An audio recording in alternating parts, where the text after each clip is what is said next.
I was 10 years old when Grandma came to live with us. It was about 6 months after Granddad passed away, and I guess, looking back, she must have been lonely in that big house of theirs, rattling around with only the grief and memories for company.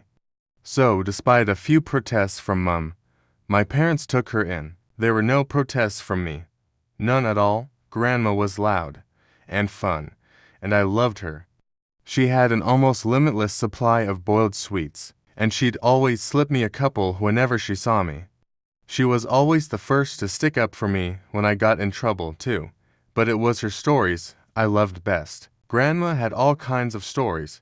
Stories about growing up during World War II, and stories about the things she'd get up to with her friends on the South Coast after her family had been evacuated. Sad stories, funny stories, adventure stories. But it was her scary stories that were my favorite. Grandma had lots of scary stories. She told me she dabbled in the occult when she was a teenager, trying out Ouija boards with her friends. Tarot cards, fortune-telling, all that stuff. Most of the stories I'd laugh off, or forget about not long after she was done telling them. But there were a couple that really did spook me a bit. I was only 10 at the time, you have to understand. And Grandma certainly knew how to bring the stories to life. She'd shut off the lights in my room so only the glow of the night sky shone through the curtains, and she'd shuffle in real close. Close enough so I could see the wrinkles on her face, and smell the boiled sweets on her breath. Close enough so her deep blue eyes could stare straight into mine. She must have given me nightmares with a few of those tales. But now, years later, there's only one that I can still remember, only one that stuck with me. The story about the shower and Mr. Longfingers. Grandma told me about Mr. Longfingers one night after I asked about her baths. Grandma used to love her baths. She'd spend ages in them, light candles and incense, and lie in the tub humming to herself until the water turned cold. It drove my mum crazy, but when I asked her why she loved them so much, she said it was the only place she could relax. It was the only place that was safe for her to relax. You know, people like me, who are, well, more sensitive to certain things, we have to have baths, she told me seriously one night, shuffling closer on the bed. Possibly spend that long in the shower, it'd be far too risky. Grandma stared at me with those blue eyes of hers, unsmiling, and I knew it was time for one of her stories. One of the scary ones. I shivered with pleasure and pulled the covers up to my chin. Why is it risky, Grandma? She half turned to look out the window, watching me from the corner of her eye. Pausing for effect, I waited, feeling my heart rate pick up ever so slightly in my chest. Well, she said after a moment, it's only risky if you close your eyes, of course. If you close your eyes for longer than 10 seconds, what do you mean, why? Well, do you ever play that game in the playground with your friends? The one where someone turns their back, and the others sneak up on them when they're not looking. I nodded, and Grandma nodded back. Exactly. So that's what it's like in the shower, when you have your eyes closed. That's what it's like with Mr. Longfingers. A cold itch tickled back. Who's Mr. Longfingers, Grandma? She let out a deep breath, as if she wished she hadn't said anything. Turned her head back to face mine. When she next spoke, she'd lowered her voice. No one knows exactly, Grandma whispered. Some think it's a creature that's attracted to the heat and smell we give off in there. Others think it's a demon that finds a way into our realm through the dense steam clouds. No one can say for sure, because the only ones who have actually seen Mr. Longfingers aren't ever going to be able to tell you. I pulled in a breath. Why not? Grandma shuffled closer along the bed and leaned towards me, leaving my question hanging in the air. Don't you worry about it, sweetheart. Don't worry your pretty head. As long as you remember the rules, you'll be fine. What rules? Well, when you're in the shower, you try not to close your eyes for too long. 5 seconds is fine, and 10 is just about okay, too. But any longer than that, yeah, then what? Well, any longer than that and you may just start to feel something in the room with you. something watching. And if you ever go longer than 15 seconds, that's when you might start to hear a noise, too. Hear what? The soft tap tap tap of fingers on glass. Fingers drumming against the glass door of the shower. If you do ever hear that noise, God forbid, will you make me a promise? What, Grandma? Promise me you'll never open your eyes. I barely slept that night. Hardly at all. I'd close my eyes and try to relax, but every time I did I'd imagine a face pressed against my bedroom window, staring in at me. And when I did finally get to sleep, I had nightmares, bad ones. I had them all week.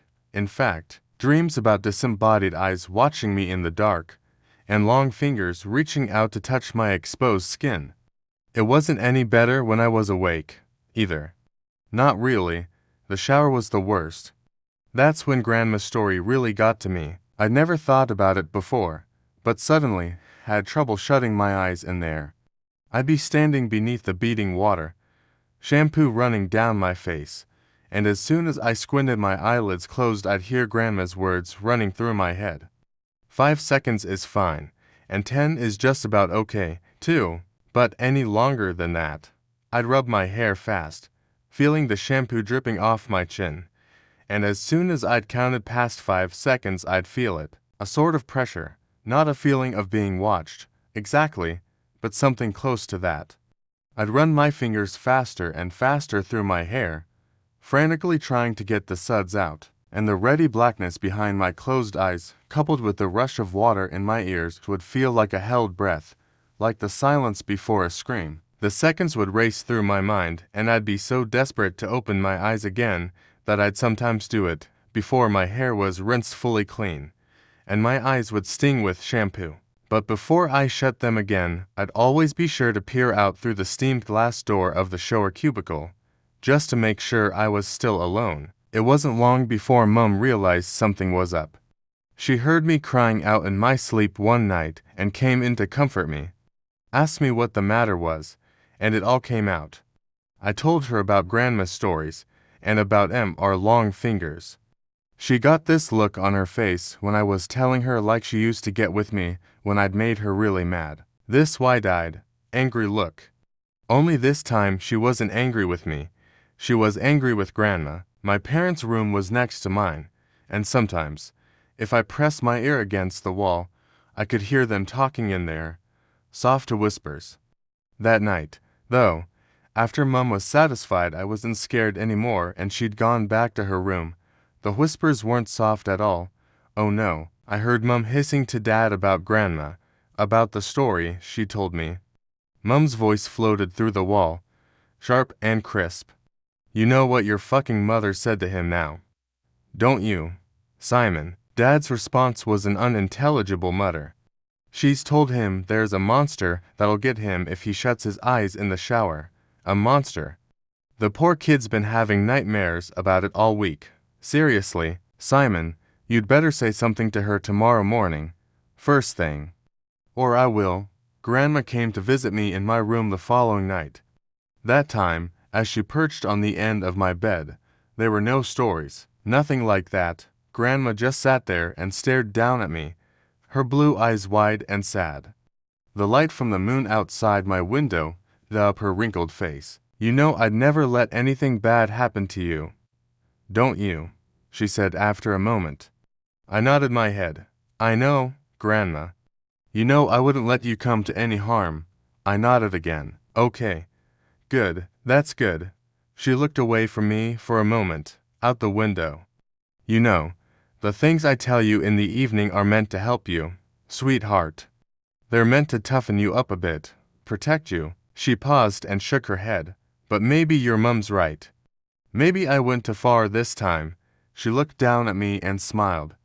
But even then, even though I was only 10 years old, I could tell it didn't quite reach her eyes. I'll tell you what, Grandma said. You know what I told you about Mr. Longfingers and the shower? Well, I'm going to make sure you're safe. I'll scare the bastard off. How about that? It won't come back in a hurry if it has to face me. I stared up at Grandma, watching her face glow in the moonlight. Watching her smile down at me, I nodded my head. Once, I was the one who found her. I don't know when exactly it happened, but I'd guess it was about a week after we had that talk in my room. A week after she told me she wouldn't let me come to any harm. I woke early that morning from a bad dream to a heavy thumping sound. I sat bolt upright in bed.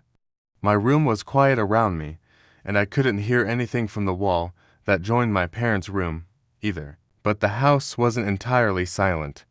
Floating down the hall, muffled by my closed door, I could hear the sound of rushing water. The noise of the shower. I leapt out of bed and ran down the upstairs hallway, heart already pounding in my chest. As soon as I reached the closed bathroom door, I started banging on it. A deep terror was welling up inside me like cold water from a well, something I couldn't place, and I kept banging and shouting Grandma over and over again, even though she didn't respond. Off to my right I was dimly aware of voices from my parents' room, the sleepy shuffle of footsteps. But before they had a chance to make it out onto the landing, I'd lifted my hand to test out the door handle, more out of instinct than because I thought it might actually open. But the door wasn't locked. I kept banging with my free hand and it swung suddenly inwards, bringing me face to face with a wall of steam. Heat struck my skin. I squinted my eyes against the damp fog and peered into the bathroom. And before Dad pushed me to one side, before everything around me descended into shouting and tears and chaos, I saw her. I saw Grandma. She was lying naked on the floor in the shower cubicle, the water beating down around her, blue eyes bulging from her face. One hand was curled against her chest, like a dead bird, while the other trailed against the glass of the shower cubicle, the flailing finger marks she'd carved through the steam still clear and fresh. It was a heart attack that killed her. That's what my dad told me. He said Grandma was old, and the thing had struck her quickly and suddenly. She would have died fast and without pain, Dad said. She wouldn't have suffered. I knew better. Though, even as a 10-year-old kid, I knew better. And years later, writing this as an adult, I still know better. I also know my wife and kids resent me for refusing to have a shower in the house, for insisting everyone take baths. They pretend it's okay, and they humor me, but I can tell they don't really understand it, not at all. My wife thinks she does.